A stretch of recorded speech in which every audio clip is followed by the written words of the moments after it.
റിമാൽ ചുഴലിക്കാറ്റിനെ തുടർന്ന് ആസാമിലുണ്ടായ വെള്ളപ്പൊക്കത്തിൽ കഴിഞ്ഞ 24 മണിക്കൂറിനിടെ ഉണ്ടായിരിക്കുന്നത് 6 മരണങ്ങൾ. മരണപ്പെട്ടവരിൽ 2 കുട്ടികളും ഉൾപ്പെടുന്നതായി ആസാം സംസ്ഥാന ദുരന്ത നിവാരണ അതോറിറ്റി പ്രളയ റിപ്പോർട്ടിൽ പറയുന്നു.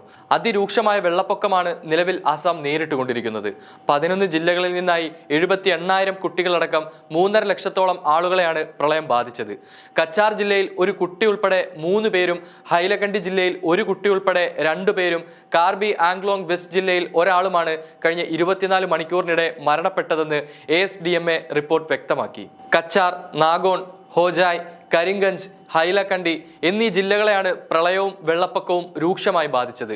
കർബി ആംഗ്ലോങ്, ധേമാജി, ഹോജോയ്, കച്ചാർ, കരിംഗഞ്ച്, ദിബ്രുഗഡ്, നാഗോൺ, ഹൈലക്കണ്ടി, ഗോലാഘട്ട്, കർബി ആംഗ്ലോങ് വെസ്റ്റ്, ദിമാ ഹസാവോ ജില്ലകളിലെ 25 റവന്യൂ സർക്കിളുകൾക്ക് കീഴിലുള്ള 560 ഗ്രാമങ്ങൾ ഇപ്പോഴും വെള്ളത്തിനടിയിലാണ്. കനത്ത മഴയെ തുടർന്ന് കോപ്പിലി, ബാരാക്ക്, കടാഖൽ, കുഷിയറ തുടങ്ങിയ നിരവധി നദികളിലെ ജലനിരപ്പ് അപകടനില കവിയുന്നതായാണ് വിവരങ്ങൾ പുറത്തുവരുന്നത്.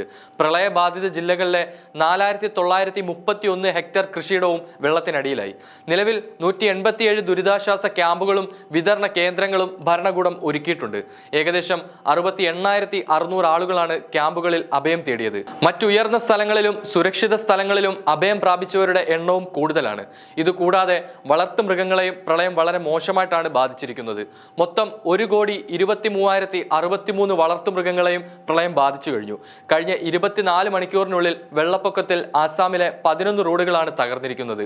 കൂടാതെ ആരോഗ്യ കേന്ദ്രങ്ങൾ, കലുങ്കുകൾ, അങ്കണവാടികൾ, സ്കൂൾ കെട്ടിടങ്ങൾ, ജലസേചന കനാലുകൾ എന്നിവയും തകർന്നു.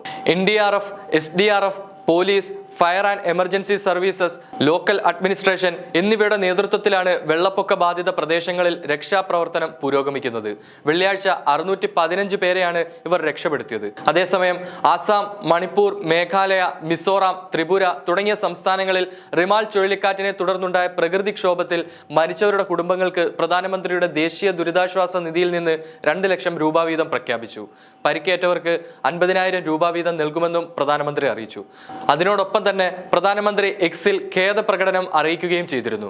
എന്നാൽ കന്യാകുമാരിയിൽ ധ്യാനത്തിലിരിക്കുന്ന പ്രധാനമന്ത്രി എങ്ങനെയാണ് ട്വീറ്റ് ചെയ്യുന്നതെന്ന് ചോദിക്കുകയാണ് പ്രശസ്ത യൂട്യൂബർ ധ്രുവ് രാത്തി.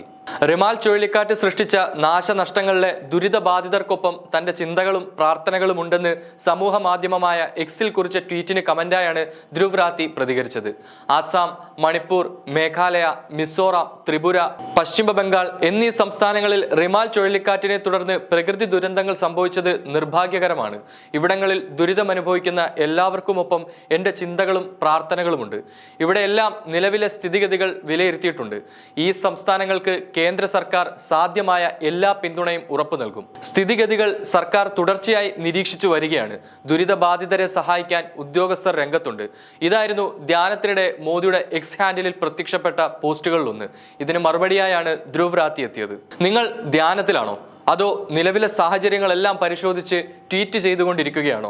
രണ്ടും കൂടി ഒരിക്കലും ഒരുമിച്ച് കൊണ്ടുപോകാൻ ആവില്ലല്ലോ എന്നായിരുന്നു ധ്രുവിന്റെ കമന്റ്.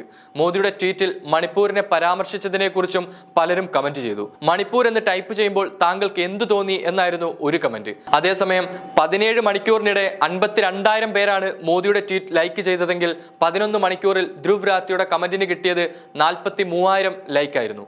മോദിയുടെ ട്വീറ്റ് 8,300 പേർ റീട്വീറ്റ് ചെയ്തെങ്കിൽ ധ്രുവിന്റെ കമന്റ് കേവലം 11 മണിക്കൂറിൽ 8,400 പേരാണ് റീട്വീറ്റ് ചെയ്തത്.